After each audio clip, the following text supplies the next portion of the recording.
इस वीडियो में हम पढ़ेंगे डिमांड कर्व कि बेसिकली डिमांड कर्व हमारे पास क्या चीज़ है। It is the graphical representation of the relationship between the product price and the quantity of the product demanded for a given period of time.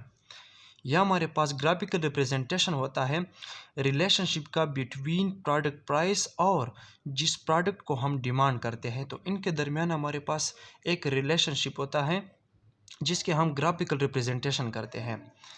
तो हमारे पास graphical representation ये इसका किस तरह है। हमारे पास इस ग्राफ में हॉरिजॉन्टल लाइन पे हमारे पास क्वांटिटी है और वर्टिकल लाइन पे हमारे पास इसके प्राइस हैं। जब पी नॉट है, इस क्वांटिटी की प्राइस जब पी नॉट है तो हम उस प्राइस के मुताबिक हम क्यू नॉट डिमांड करते हैं।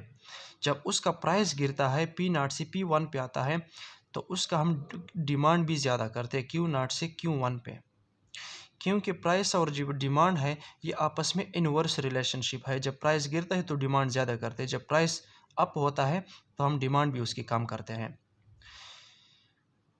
तो यहाँ हमारे पास एक कर्व सा बनता है।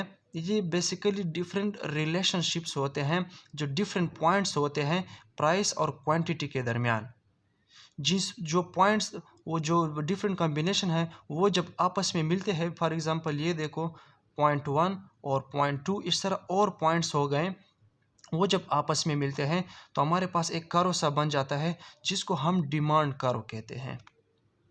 Thank you.